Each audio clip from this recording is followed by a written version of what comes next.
Mónaco, el peñasco de la impunidad. Hoy nos venden un paraíso de yates, Fórmula 1 y diamantes. Pero la historia tiene una memoria que el glamour intenta borrar. Hace poco más de un siglo, este lugar no era más que un peñasco pobre, árido y olvidado, una roca que la historia estuvo a punto de triturar. ¿Cómo pasó de ser la vergüenza de la Costa Azul a convertirse en el imán de las fortunas más oscuras del planeta? Incluso la reina Victoria, la abuela de Europa, esa mujer de moral de hierro y luto perpetuo, no pudo resistirse a la contradicción de este lugar. Victoria, que despreciaba el vicio, terminó validando con su presencia un territorio que sobrevivía gracias a las fichas de casino y a la desesperación de los jugadores. En este canal, El arte de observar, no hemos venido a celebrar la fiesta de las rosas. No nos interesa el color del vestido de la princesa ni el champán de la gala de turno. Aquí entramos en la sala de máquinas del poder. Analizamos cómo la soberanía se convirtió en una mercancía para lavar fortunas. Criticamos la hipocresía de las monarquías nobles que desprecian a Mónaco en público mientras usan sus bancos en privado. Observamos cómo el lujo se utiliza como una frecuencia de radio para anular nuestro sentido crítico. Si buscas un catálogo de vacaciones para millonarios, este no es tu sitio. Pero si quieres entender cómo un microestado de 2 kilómetros cuadrados aprendió a arrodillar a potencias mundiales mediante el secreto bancario y la impunidad diplomática, has llegado al lugar correcto. Aquí aprendemos a ver lo que otros solo miran. Entendemos que la maldición de los Grimaldi no es un hechizo gitano, sino el guión de marketing más exitoso de la historia para humanizar a una corporación financiera con corona. Únete a El arte de observar. Aquí no jugamos en el casino. Aquí diseccionamos cómo funciona la ruleta para que por primera vez no seas tú quien pierda, que la fête commence, et que les secrets se révèlent. Faites vos jeux, messieurs. Rien ne va plus. En las cenas de gala de los años 80 y 90, el aire se podía cortar con un cuchillo. Por un lado, Juan Carlos I, el Borbón, el hombre que restauró la democracia, el descendiente de las casas que gobernaron el mundo. Por otro, Rainiero III, el Grimaldi, el soberano de un peñasco que según los aristócratas de Madrid era poco más que un parque temático para millonarios. Los Borbones siempre jugaron la carta de la superioridad moral histórica. Para la Casa Real Española, Mónaco era un accidente histórico que sobrevivía vendiendo fichas de casino y postales de Grace Kelly. España se sentía una monarquía de sacrificio. Un país grande, con problemas reales, con un rey que caminaba entre la gente. Esa nobleza era el disfraz perfecto. Mientras España proyectaba una imagen de austeridad y servicio, en los pasillos de la zarzuela se gestaba una monarquía de comisionista. Juan Carlos I no despreciaba el dinero de Mónaco. Despreciaba que Mónaco tuviera que ser transparente en su avaricia para sobrevivir. Rainiero III asumió su papel de CEO de Mónaco. Sabía que su sangre no era tan azul para los estándares europeos. Así que decidió que fuera la más cara. convirtió su país en una oficina de gestión de patrimonios. Era un negocio honesto en su deshonestidad. Vengan aquí. No pregunto de dónde viene el dinero, pero gástenselo en mi puerto. Juan Carlos I operaba bajo la clandestinidad institucional. Aprovechó el respeto que le tenían las monarquías árabes y las grandes empresas españolas para cobrar el impuesto del rey. No era un jefe de Estado, era un facilitador de negocios que usaba el escudo de España para mover maletines. La gran ironía narrativa es que, mientras los medios españoles criticaban a Mónaco por ser un paraíso fiscal que robaba impuestos a Europa, el propio rey de España estaba construyendo su propio paraíso fiscal privado. Para Juan Carlos, España era la mesa de juego y los contactos internacionales eran sus apuestas.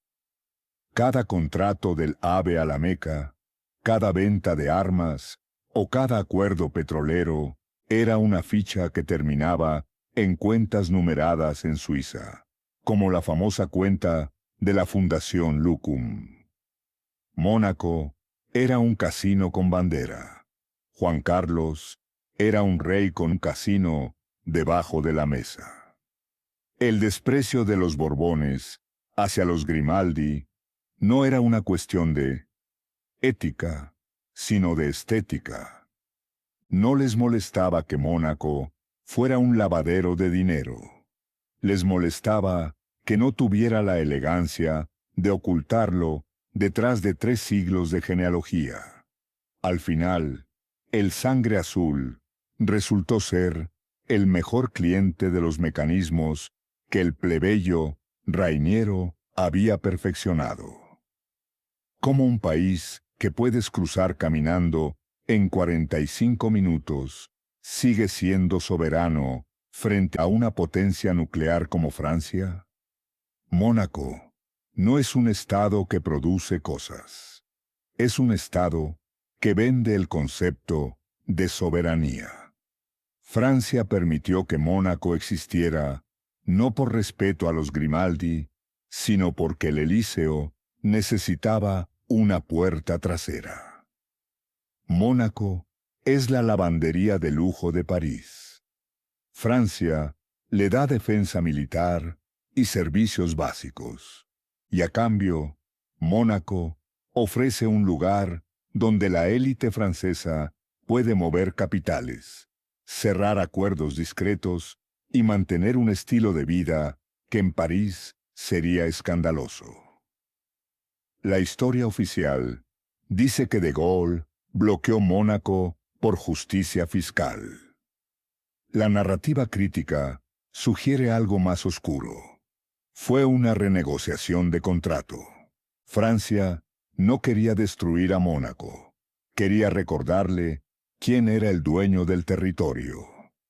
Al obligar a los ciudadanos franceses en Mónaco a pagar impuestos en Francia, de Gaulle se aseguró de que el Principado fuera un paraíso fiscal para todos los demás, pero que los franceses ricos siguieran bajo su control. Mónaco se convirtió en un protectorado de terciopelo, una jaula de oro donde los Grimaldi reinan, pero Francia tiene las llaves de la luz, el agua y la frontera. ¿Cómo lavas 100 millones de euros en un país de 2 kilómetros cuadrados?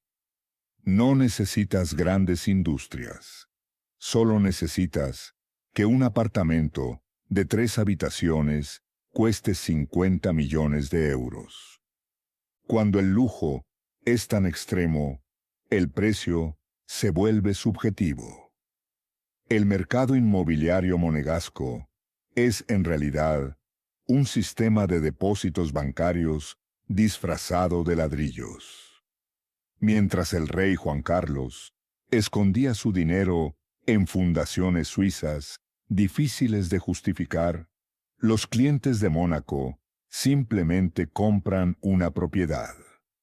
Es legal, es físico y es inatacable. Mientras Juan Carlos I tenía que lidiar con la Hacienda española y una prensa que entonces empezaba a despertar, los Grimaldi controlaban su propio sistema judicial. España miraba a Mónaco como un problema de fronteras. Pero los propios amigos de Juan Carlos, los Albertos, los Fanjul, los magnates del petróleo, usaban Mónaco como base de operaciones. El rey de España despreciaba el casino de Reiniero, pero sus amigos eran los que más apostaban en él. Mónaco no es una nación, es una sociedad de responsabilidad limitada con un himno nacional. Su independencia es una ficción tolerada por Francia para que el Mediterráneo tenga un agujero negro donde la luz del fisco no pueda entrar. Los Grimaldi no son reyes. Son administradores de fincas de lujo que han aprendido que el mejor ejército para proteger una frontera no son los tanques, sino los secretos bancarios de los poderosos. Jeffrey Epstein no era un tonto. Sabía que en Estados Unidos o el Reino Unido, a pesar de sus contactos, siempre había un riesgo de filtración. Mónaco, sin embargo, ofrecía el entorno perfecto. Mónaco es un estado donde la policía y el servicio de inteligencia, la Sûreté Publique, tienen una misión principal: proteger la privacidad de los millonarios. No se trata de seguridad ciudadana, sino de blindaje social.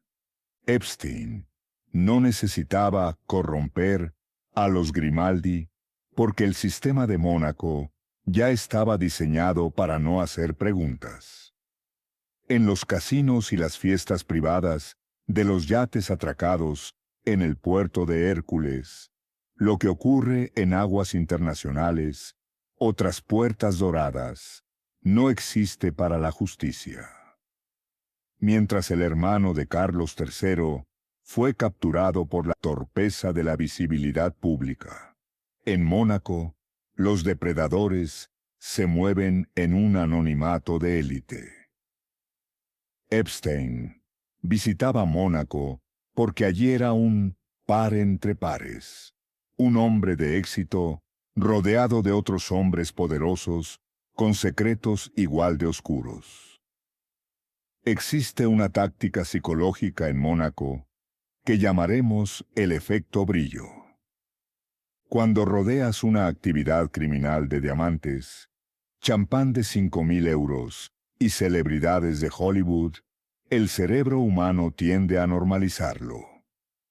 La prensa rosa ha sido el cómplice involuntario o pagado de este sistema.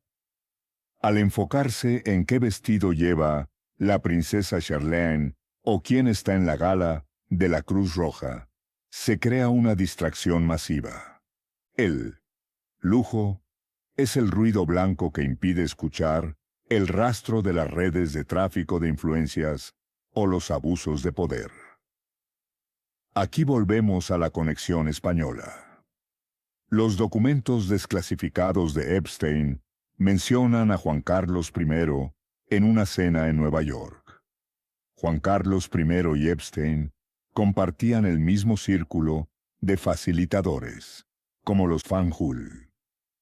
Esto demuestra que el rey de España no solo era un comisionista de petróleo, sino que habitaba el mismo inframundo dorado que Epstein.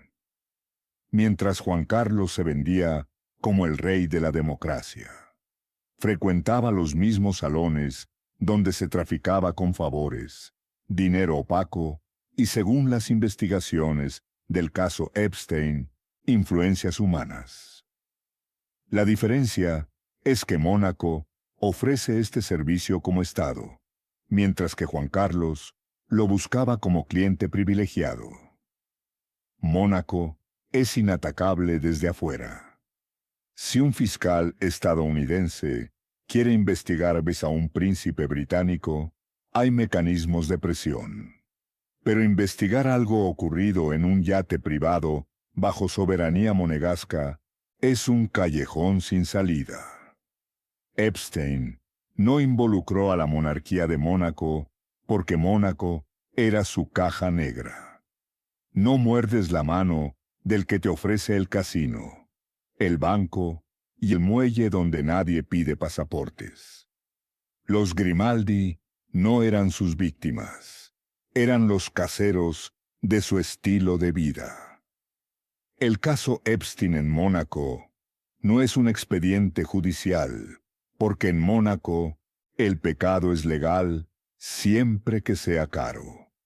El Principado funciona como una embajada de la amoralidad global, un territorio de solo 2 kilómetros donde las leyes del mundo exterior se detienen. Epstein no necesitaba infiltrarse en el poder de Mónaco. Él era el resultado natural de un sistema que puso el precio del silencio tan alto que solo los monstruos podían pagarlo. Mónaco no sobrevive a pesar de su oscuridad, sino gracias a ella. Mientras España lucha por limpiar la imagen de los Borbones tras la caída de Juan Carlos I, Mónaco ha perfeccionado una fórmula donde el escándalo es parte del negocio. Mónaco es el único lugar del mundo donde la palabra paraíso fiscal ha sido sustituida con éxito por exclusividad. Cada vez que el Gafi, Grupo de Acción Financiera Internacional, pone a Mónaco en la lista gris por lavado de dinero, el Principado responde con un evento de alfombra roja. El glamour no es estético, es una maniobra de distracción masiva. Al asociar su nombre con la Fórmula 1, el lujo extremo y la belleza de Grace Kelly, Mónaco ha creado un sesgo cognitivo en el público. Es imposible creer que algo tan bonito pueda ser tan sucio. El brillo de los diamantes en el casino de Montecarlo funciona como un flash cegador que impide ver las rutas del dinero de la mafia rusa, los dictadores africanos y los evasores europeos que mantienen el sistema a flote. Una familia con un poder absoluto y una riqueza insultante podría generar odio o revolución. Sin embargo, al vender la narrativa de que son ricos, pero están malditos y sufren, generan empatía. La maldición es la mejor cortina de humo de la historia. El mundo debate sobre si Charlene de Mónaco es feliz o si Carolina tiene mala suerte con sus maridos, mientras el príncipe Alberto II opera un Estado-empresa con un poder ejecutivo que ya quisiera cualquier dictador. La tragedia personal es el precio que pagan para que nadie cuestione la estructura del Estado. Juan Carlos I intentó jugar al modelo Mónaco, pero en una democracia parlamentaria. Quiso la impunidad de un Grimaldi con la visibilidad de un Borbón. Al final, el sistema democrático español, por muy imperfecto que fuera, terminó expulsándolo porque el rey campechano no podía justificar los maletines suizos. Los Grimaldi no fingen ser campechanos, son los dueños del peñasco. Mónaco no es una democracia que se volvió corrupta, es una estructura de poder privada con reconocimiento de la ONU. Mónaco sigue siendo un paraíso fiscal, lleno de glamour, porque es coherente con su naturaleza. España fracasó porque intentó casar la tradición de la sangre azul con el tráfico de influencias moderno en un país que, a diferencia de Mónaco, sí tiene ciudadanos, no solo clientes. Epstein no involucró a Mónaco porque Mónaco es la vía de escape final. Mientras haya un lugar donde el lujo sea tan extremo que la ley no se atreva a entrar, personajes como Epstein siempre tendrán un santuario. Mónaco es el recordatorio de que, a niveles de ultrarriqueza, la soberanía nacional es solo un producto de lujo más que se puede comprar. Mónaco termina el 2026 como empezó el siglo, siendo el escenario donde los poderosos del mundo, desde un monarca español caído en desgracia hasta un financiero oscuro de Nueva York, van a esconder sus pecados bajo el sol del Mediterráneo. España despreció a Mónaco por ser un casino, pero hoy el rey emérito español vive como un exiliado más en el mundo de los paraísos fiscales, confirmando que, al final, el linaje no era más que una máscara para el mismo negocio turbio que los Grimaldi, con mucha más astucia, convirtieron en la marca más lujosa del mundo. Para entender este entramado, hay que entrar en las mentes de los protagonistas, no como personajes de revista, sino como arquitectos de un sistema de sombras. Su mente operaba bajo una disonancia cognitiva fatal. El Estado soy yo, por lo tanto, el dinero del Estado es mi comisión. Juan Carlos sentía que España le debía su fortuna por haber traído la democracia. Su desprecio hacia Mónaco era el desprecio del aristócrata que roba con guante blanco hacia el comerciante que pone un cartel de "se aceptan apuestas". Al final, su mente colapsó cuando descubrió que, en el siglo XXI, el linaje ya no es un escudo antibalas contra la transparencia. Murió políticamente intentando ser un Grimaldi en un país que le exigía ser un servidor público. Príncipe E.O. Los Grimaldi. Su mentalidad es puramente de supervivencia depredadora. Saben que su país es un error geográfico. Su mente no piensa en patria, piensa en jurisdicción. Cada tragedia romántica, cada maldición, es un movimiento calculado de relaciones públicas. En su mente, no son soberanos de personas, sino gestores de capitales. Son conscientes de que mientras el mundo esté obsesionado con el brillo de sus tiaras, nadie preguntará por la procedencia del dinero que flota en su puerto. Su éxito es haber convertido la amoralidad en un objeto de deseo. Para Epstein, Mónaco era el safe harbor, puerto seguro. En su mente, el mundo se dividía en personas que se podían comprar y personas que se podían chantajear.